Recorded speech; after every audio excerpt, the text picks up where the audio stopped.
Hapo nyuma imeandika live. Sawa, iko live. Sawa.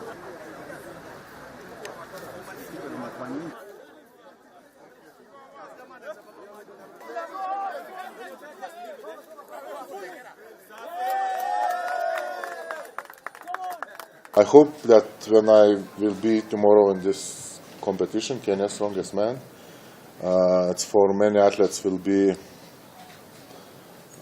big day. They will remember and they push harder to train, to get stronger, because to be the strongest man in the world, you need to work at least 10 years. And as a county government, we are partnering with the event organizers to just encourage more young men that, yes, there is also another opportunity in the strong men and women, so that, we can just expand our sport as much as we can. This is